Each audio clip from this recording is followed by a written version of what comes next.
Hello guys, what's up? Tudo bem? Na aula de hoje nós vamos estudar, sabe o que? Vamos estudar verbo. E o verbo do dia é o verbo ter. Em inglês, nós vamos usar o verbo to have. O verbo to have é o verbo ter no sentido de possuir, tá bom? Eu tenho alguma coisa, você tem alguma coisa, ok? Porque na língua inglesa tem um outro verbo também, que é este aqui, there, to be, que é o verbo haver, mas também traduzimos como ter, no sentido de existir. E este verbo there, to be, é assunto para próximo vídeo, ok? Então veja, eu já conjuguei o verbo aqui no presente simples e uma coisa que eu tenho para falar. Quando você pronunciar o verbo ter, você não vai pronunciar a letrinha E aqui no final. Você não vai falar have, você vai falar have. Para na letra V, você fala have, right? Eu tenho, I have. Letra V, não fala aí no final. Have. Aqui tem a partícula to antes do verbo. Isso indica que ele está no infinitivo. Ele ainda não está conjugado. Ele ainda não está combinado com o sujeito da frase. Se você não conhece os pronomes pessoais, eu vou te lembrar agora, tá? Aqui do lado esquerdo tem os pronomes pessoais, que são as palavras que representam o sujeito da frase. I quer dizer eu. You, você. He, ele. She, ela. It, ele ou ela para animais, objetos.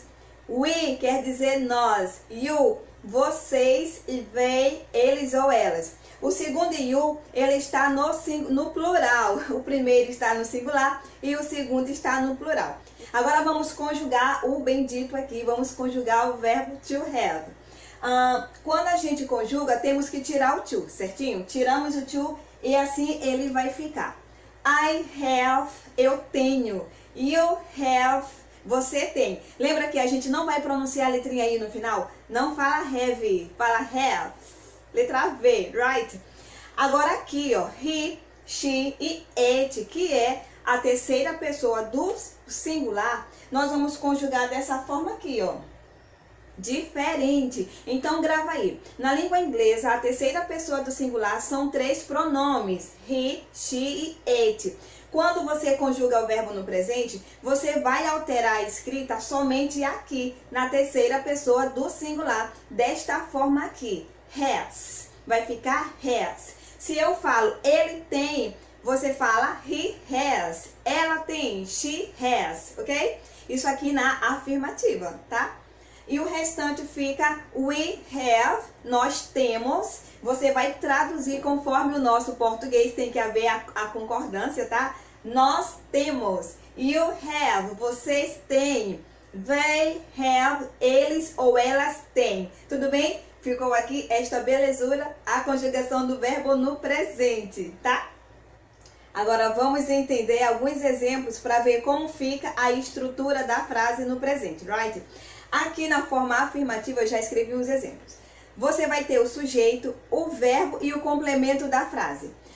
You, sujeito you, e a conjugação fica have. You have a dog. Você tem um cachorro, eu estou afirmando. Quando a gente pronunciar, quando a gente estiver falando, nós vamos falar um pouco mais rápido, ok? Então, como a letrinha E aqui a gente não pronuncia, quando eu falar, eu vou fazer um link bem aqui na pronúncia. Have a, vai ficar have a. You have a dog. Falando rapidinho, ok? Cheguei na tua casa, tem um cachorrinho lá e eu digo o quê? You have a dog. You have a dog. You have a dog. Porque falando rápido, nós juntamos a pronúncia das palavrinhas. É igual em português, tá?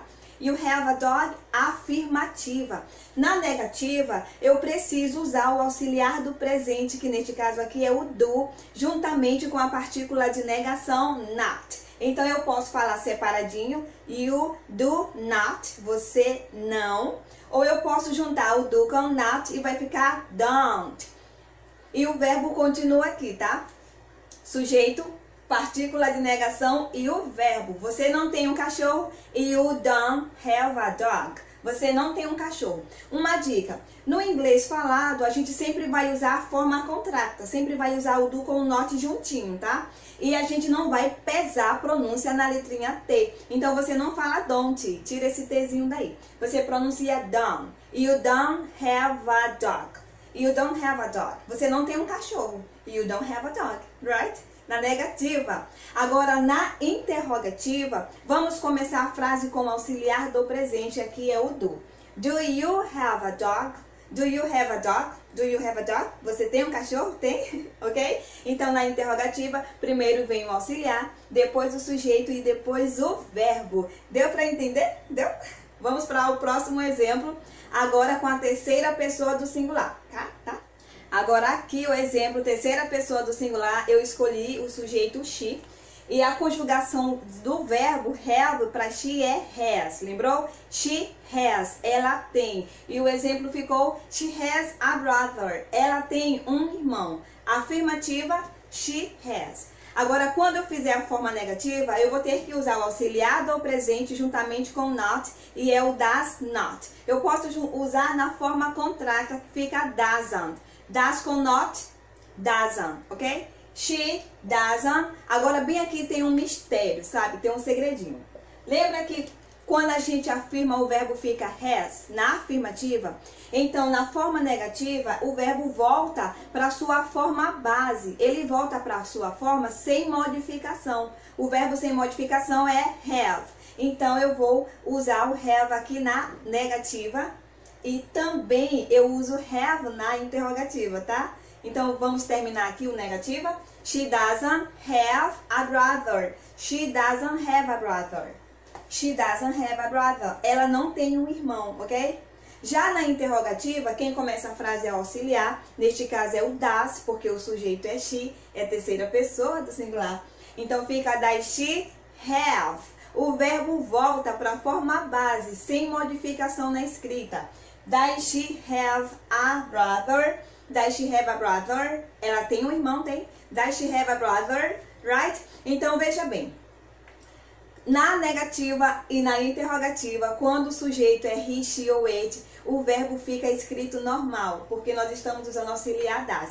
Eu tenho uma aula aqui bem completa sobre esse assunto, presente simples. Tem o card aqui, você depois pesquisa, se você tiver dúvida. Te ajudei nessa aula de hoje? Você entendeu? Então deixa o seu like e não esquece de compartilhar este vídeo com os seus amigos. Compartilha, tá bom? See you later. Bye!